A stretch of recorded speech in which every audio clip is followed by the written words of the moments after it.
most appropriate people to start with would be Kim and Russell, because this is the first time, as I understand it, that you've seen the documentary.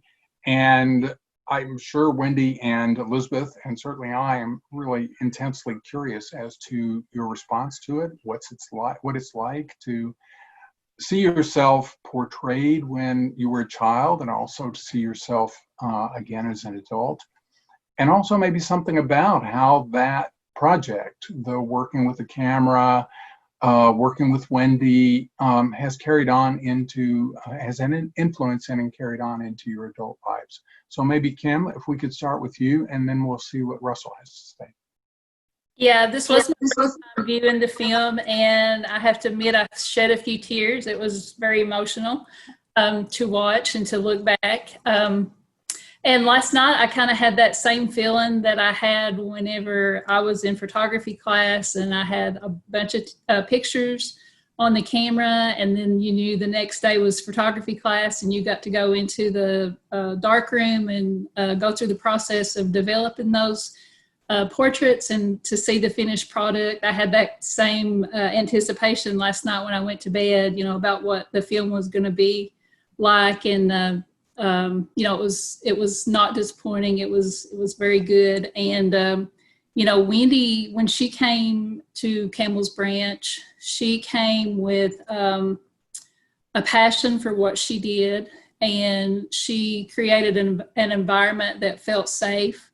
It was comfortable. It was full of love, and you were encouraged to be free and to be creative and to think and you know, to just show who you were and to, you know, photograph the things that were important, which was our family and, you know, our pets and just our daily life. And, you know, she impacted us, and just to hear some of the stories of the other students that were in the class that I had no idea they were going through what they were going through. And it broke my heart, you know, to hear their stories, but also, to realize the impact that this had on a lot of them and to see where they are today. It was very, very moving. You're an educator now. Have you brought some of those lessons to use in Perry County and in your continuing career as an educator? Actually, I go into rural areas, Save the Children. We have a bus called Rosie the Readiness Bus, and I go into rural areas, into places where families may not have transportation, and we get information into the parents and caregivers' hands that help them to know the importance of kindergarten readiness and know the importance of the first 5 years of the children's lives. And so I just talked to my supervisor today about Portraits and Dreams and maybe kind of incorporating using a camera for the kids during the time that we're in, you know, the pandemic and all the other things that are going on. And we kind of talked about it on our call the other night. You know, what would the world look like through the eyes of children now? So we're kind of, I talked to her about that, and she seemed very supportive, so we'll see where that goes. Russell, is Russell, I'm not seeing, there's Russell. Russell, what was your response to the documentary? That's the first part of the question. And then the next part is, in what ways has that experience with Wendy when you were young continued to have some sort of influence in your own life? I just went back in time for a brief moment there. I was back as a child watching that. So it's pretty amazing. That's the first time I saw it, and I didn't realize how much work really that Wendy had actually put into this. So it's pretty amazing to see somebody be so dedicated to something so long. And it's just pretty amazing. The guy, go ahead. No, continue. I'll ask my question. Some of the interviews of some of the guys in the documentary, I mean, they pretty much explain the whole thing right in the interviews there. It's just how this has worked out. was really interesting to me. Wendy opened with that segment about what a perceptive and intelligent child you were, and how much you knew about photography. And what was also really interesting for somebody who has lived most of his life in the big world, you went immediately to death and the dead. You showed a photograph of your brother who had died in Vietnam. And when you were asked about the purpose of photography, you said, when someone's dead, we can look at the photographs and we can call them back. And that kind of, what can I say, intimate experience with death and dying, you don't find that much out in the big city world. And I wonder if you would say something about photography, picture making, and that role in your life.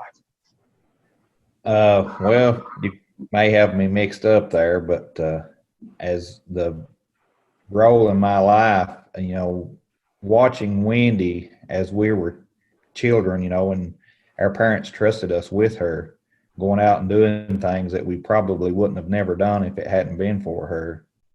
And then, as you grow up as an adult and you see that these pictures that you took as a child mean so much to people, around the world or wherever they went, being showcased and this and that, it makes you feel pretty blessed to have even known her. So a lot of this, I just give credit to her. We were just kids having fun with a camera, not doing math class. So, well, Wendy and Elizabeth, I know this is the world premiere. It's the first time that the film, albeit to a virtual audience, it's the first time that it has been seen before an audience. And maybe you all can answer the same questions, which is, what's your reaction to it now? What do you hope that it brings to what are your aspirations for what it could bring to the world? And Wendy, why don't you start? Well, I would just like to say that I am incredibly privileged to have worked with those kids. Despite what Russell says, they were amazing, perceptive, focused, creative, and very serious about what it was they were doing. I've done this now for many, many years, and that was really a special event for me in my life. And I don't know that I would have kept on doing it if it hadn't been for you all, Russell and Kim, because you took it seriously, and we were able to see, what was possible to do if for anyone to do with any kinds of cameras. It didn't need to be, a fancy camera and, being self-conscious about composition, but it was as Russell, you say, it was just to be doing it. It was a natural habit. And that's what good artists are. Elizabeth, what you have, this is the first time this is the premiere. Yeah. What are your thoughts about, and Wendy, I'll come back to you in a second about, what are your hopes in terms of what you would like to, what in your best possible imagination you would like to see the documentary achieve in a larger world. But Elizabeth, you want to take that over and address it? I think within the film, I think this theme of resiliency is really strong.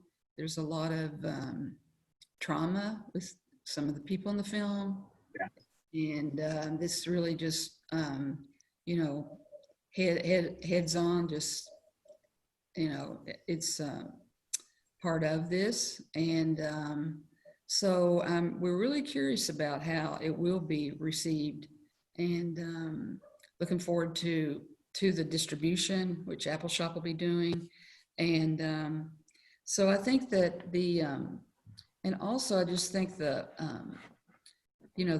sort of portrait of the place is a big part of this film as well. It's Also a film that's about this artist, and then it's also about this approach that she takes and how that works with all these young people. So yeah, it's very, really, I hope represents Wendy's work in the best way it can. Yeah. Yeah. Do you want to say a word again about or a further word about what your goal would be in terms of what you could the documentary might achieve? A word that Elizabeth used that comes up is several times in the documentary is resilience, and that's what's so often missing in the images of southeastern Appalachia, is that you see the difficult circumstances that people are in, but you don't get the whole story because you don't see even how someone like Robert Dean Smith is trying to figure out how to get his life back together and how resilient some of those people are. So maybe, I don't know, speak to that. Yeah. Well, definitely resilience in every way. I mean, even resilience for Russell and Kim, to be where they are now. And I think, but particularly with Johnny and Robert Dean, and what was, like Kim said, what was sad is that I didn't know how much pain they were in. Mm-hmm. And I don't think, we did know. But what I think is important about this is seeing the lives as they go by and as they blossom, and these are special people. I mean, we're all special people, but they, I guess, had I worked with them for 6 years to begin with, and then we worked together for another 8 years later, and we don't have those opportunities to see people's lives like that so much. Yeah. And that they wanted to be involved in it was a gift, I think, which I hope, people will understand. Yeah, I think one of the lessons that the documentary brings to someone who's paying attention is that I wonder what Kim, you and Russell have to say about this, but when you're a kid, you conceal that sort of thing. You don't want, especially someone who's from the outside, you don't want them to see any of that. And yet when you come back as an adult, we see the contrast between, the lives of all of the children, some of them really hard indeed, and what it is that they did with themselves. So I don't know, maybe your people, subject that Apple Shop has worked with a lot is how you represent people to the outside world. Because when a filmmaker points a camera at you, in a way, the filmmaker is taking something of you. They're taking your image and using it for, their own purposes. So I don't know if you have something to say about, and then you were being taught how to take pictures with the camera. If you have something to say about, what do you think of as the responsibilities of somebody who's taking pictures? I was thinking about a camera today, and how a camera kind of represents a box. And I think that us as students were kind of like that box, and there's also a hole in that box. So I feel like the photography class was kind of like that hole. And then Wendy came in, and she was like that light that shined through and came on the inside. And then all those light beams started being reflective, and then it created the images. And, the portraits were made by all these students, which then became a book and now is a documentary. I think that's pretty incredible how just one person can inspire a whole group of people. And I like what somebody said is not just having this preconceived idea of what these people are like, but just really seeing what's there, and giving them an opportunity to show who they are and the resilience. And, I think it's wonderful. Good. Russell, do you have any thoughts? Well, I hope that people that watch this can see that as maybe they're young people or whatever that's not got much or growing up hard or whatever, if they keep focused and just stay true to who they are, like this film shows that you can turn around and do whatever you want, set your mind to do, if you just be dedicated and just keep hope and faith that you can prosper in anything that you do if you just try. And just like Kim says, Wendy coming in is just like, if there was more people like Wendy in the world, it would probably be a lot better place to live today. So we're going to put her up on a little bit of a pedestal. Yeah. I'll go along with that. Yeah. Dee, we haven't, this question of representation, this has been the Apple Shop really, I don't know that I would say that it was the focus from the beginning, but it organically developed as Apple Shop itself developed. And I wonder, because you've been been in the presence of, worked at, and been in the presence of Apple Shop and Southeastern Appalachian culture and media for so long, have you, regarding, first of all, this question of representation, has it evolved in any way? Do we still face the same challenges that as we were facing, in 1969 and 1971 and 1975? And I have a follow-up question, but give us some historical perspective on that question of representation. I mean, I would say everybody in this country thinks that somebody's looking down their nose at them, white, black, brown. Rich people feel like they're misrepresented all the time. So, hillbillies have been the butt of the American joke for 150 years. And, but at times we're also elevated and thought of as heroic or noble. I think the hardest thing to do is to tell your own story, to be warts and all, to be comfortable with who you are. And that's really the responsibility of a documentarian. I mean, you have to be an honest broker. You have to tell the truth, and sometimes you tell it by how you frame the picture or what light is there, or sometimes by how carefully you hear someone's story. But basically, that's the job. And in a way, you can't worry so much about how others might be perceiving you. You got to get the story right yourself. How has your experience, I remember when the documentary Stranger with a Camera was, that you showed it first in Whitesburg. It was a documentary about a very controversial story that had taken place in Eastern Kentucky. And I remember at the time that you all were pretty nervous about what the local reception would be. And I guess my question here is, what lessons have you learned about, or what lessons has your experience in documentary filmmaking taught you about working with communities?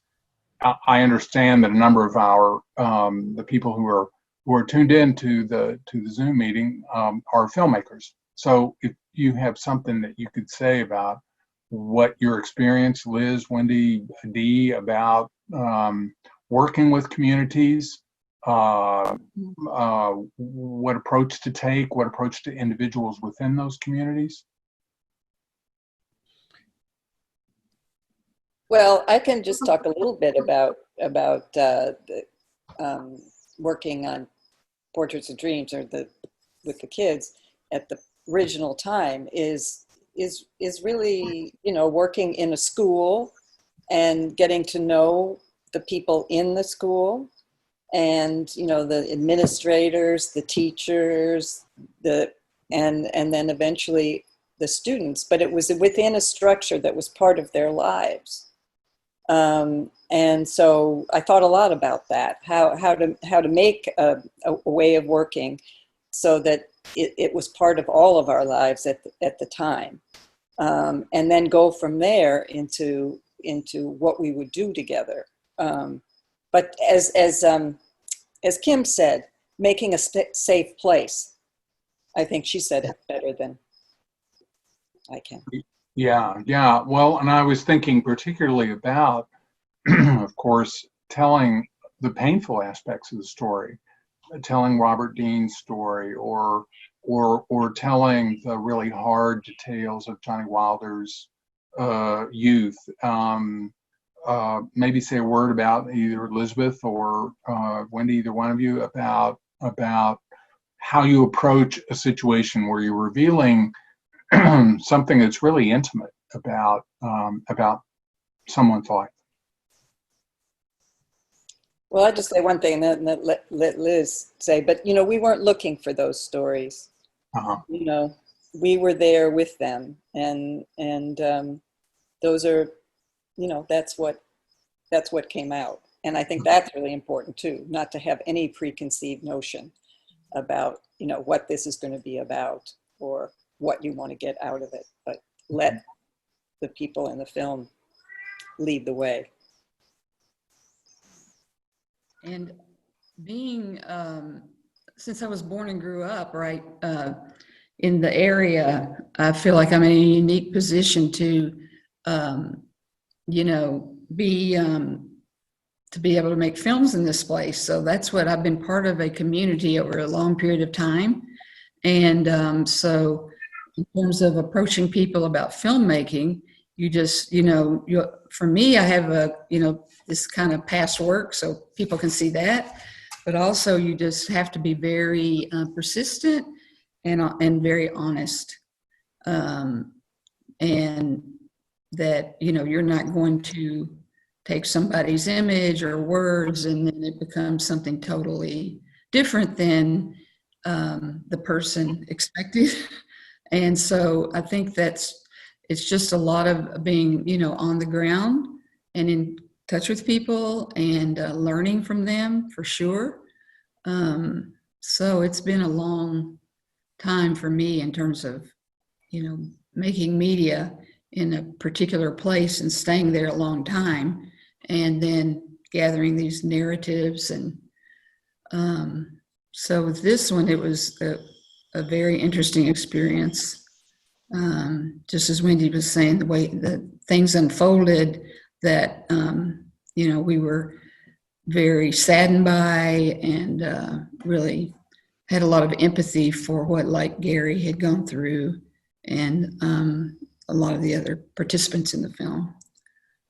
What I'd like to say too is that both in the film and in the photography of these young people, there's a responsibility to the moment, to the people whose images you're capturing, but there's also a responsibility to the place and the people who will come later and watch it. And, I particularly see with the photography of these young people that they're painstaking care to get it right, to tell a story, to represent their community, their families, their Lives. Yeah.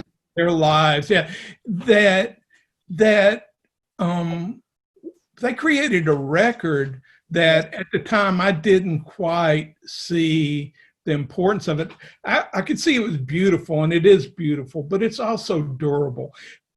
These young people have left a document about the place that I grew up in where, it was a place where there were coal cars clanging all the time, where people kept hogs and chickens, and where people were going to the graveyards to sing, and there was a transistor radio on every kitchen table.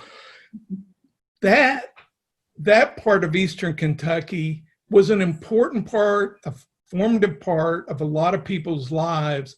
And because they were thoughtful in the way they captured that place, it's a gift to those of us who now come after, who reflect on it, and it's something that is of value for the people who will still come generations ahead. Totally agree. Say something. When Wendy first came, she didn't know us and we didn't know her. And, she brought cameras, and she kind of gave us a sense of self-confidence and self-esteem, because at that time, kids, we didn't have cameras, or we didn't have access to cameras. We weren't the ones taking the pictures. And, she created a sense of responsibility and worth. Like, she trusts me with this camera. She's going to teach me how to use it. I get to take it home and, capture all these moments. But what I was really going to get to was when you hear the stories behind some of these pictures, you look at the picture and you're like, wow, that's a great photo. But then when you hear the stories, and I think the kids bonded, they formed a trust bond with Wendy.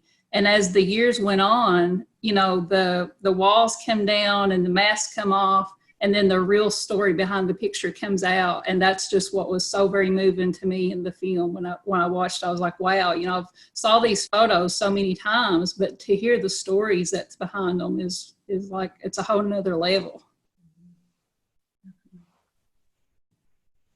Yeah, that really, Wendy, was something that, before I want to get to this question of collaboration in a moment, but I want to interrupt myself first to say to express a great appreciation and thanks to Appleshop, because Appleshop is the vehicle there that is making that happen. And someone someday will explain to me why we don't have an Appleshop in every corner of the country and in every place in the country, but Southeastern Kentucky is tremendously fortunate to have Appleshop there, and we all owe a debt of gratitude to those of you who have worked so hard to make it what it is and to keep it what it is today. So back to the question of collaboration, and of course Appleshop has always been a collaboration, but what was really interesting to me as a teacher, and Kim, I think you'll want to speak to this, but also Wendy and Elizabeth and Russell as a student, I have to say it's hard for me to get out of the, professorial mode where I'm the guy at the front of the classroom who is, somehow imparting knowledge to the students. And if, Wendy, you ever took that perspective, if you ever felt that way, it was never apparent to me. Maybe it was because you were working with young people. But what I really saw coming through again and again was your talent and your developing expertise with collaboration, and both with students and then later with the adults. And I think maybe you could say something about that, and anyone else who wants to chime in. Well, it was a way of working. It was a way of working as a photographer. Also, it was a way of, discovering new ways to make pictures, because, I guess I understood that as many photographers, you get a frame, you learn a frame, and you use that frame on everything. But I wasn't interested in that. I wanted the frame to come from the place. And I saw very quickly that it was possible for people to do that, and young people to do that, if they had enough time and they had a camera that was easy to use, that they could show us things that we couldn't see otherwise, and that we should respect that and honor that. But it took me, I think I said this before, but it took me so long to get people to understand that these were great pictures. Uh-huh. Because people thought, oh, well, it's kids. I can't see that because a kid took it, or I can't see that because, it's a it's a $10 camera, which they were. Yeah. Yeah, Russell, and well, all the, I thought, I have to say, I admit, I acknowledge, I knew it would be great because it's an Apple Shop production, but I acknowledged that I wasn't expecting the really extraordinarily interesting photographs. And Russell was like, who's the imagination behind that photograph? Who put that together? Because they were so, carefully thought through. And Wendy, you can say that the student photographers didn't concern themselves that much with composition, but it seemed to me that most of the photographs were, there was a kind of organic and just natural eye for how to put a picture together and how to have a single image imply a whole big narrative, and Russell, your photographs were like that. Where did that imagination come from? I don't know. I think it was just a small boy that, this lady comes from New York and comes into school and says, hey, let's do a photography class. And they say, okay, you can do a photography class and I can go in there. And, you mean I don't got to do math or English in there? And then you go in there and then she gives you a camera to take home and you're like, man, who does this? I get credit for school for this, and then you just go home and it turns into be something amazing like it was. I mean, it wasn't something, I don't think that was, there was some thought that goes behind it because you wanted to do good for the teacher because she gives you this assignment to do. And then you go out and you take these pictures. And like my sister says, I never did really take pictures of her because I had her taking pictures of me and I was telling her what to do. So I don't know. It seems like she got the shaft of that part of it, but it was a kid having fun, really. It was just, it was life. We were just having fun in life and first part of her childhood, really. I was 7, maybe 8 years old at the time. Mm-hmm. So Kim, I'm wondering today, and Dee also, well, all of us, but it seems to me like one source of that creativity was the fact that there weren't a lot of alternatives. There would be a transistor on the radio on the table playing, music from WSM or whatever, but there wasn't cable television, there wasn't the handheld device, there wasn't. So to me, in a way, that's what it was, just a playing field for the imagination, because boredom is a kind of playing field for the imagination. And I wonder, working with kids today, if you think you could use cameras again, would they be, would they get as excited about it? I don't know. What do you think? Well, I actually was thinking about that today because, when we had the camera, we didn't get an instant result. Mm-hmm. We had to kind of, like I said, go to bed excited, and think about all the pictures that you'd taken, during that week or every how many days it was until we had the class. And then you had that excitement of going in that day and going through the whole process of developing and, hanging them up and then waiting for them to dry and then see if they came out. And then the excitement, if you got a good picture and it wasn't blurry and it was, clear, then you could show your friends and then go home and show the family. That was exciting. And nowadays, you've got so many cell phones and so many forms of ways that you can take pictures. I think the excitement level that we had is not there today. Not that pictures are not important and people, still enjoy taking them, but I think the level of excitement that we got to experience is not available today just because of the advancement in technology. Yeah. Well, we only have a few more minutes, but how can you imagine, maybe I'll put this question to everybody, because I'd love to think that this documentary would show, among other places, places where teachers would see it, to give them ideas about how to use visual media in the classroom, and particularly how to develop that kind of trust that has come up a number of times in our conversation. But how, we've got a world today where we have two tremendously conflicting forces, one of which is coronavirus, which tells us that we are supposed to stay apart from each other, enforces social distancing upon us. And then we have Black Lives Matter and the rallies in the streets where people want to come together in collective action to try to achieve something that this country has been struggling with for 400 years. So we have these contradictory forces. And so how do we use today's media tools and this is just asking you to riff. That doesn't have an answer. The question, how can you imagine using those today in the classroom with students, with yourself as a student? Any thoughts about that from anybody who wants to speak? I'll take a try at it.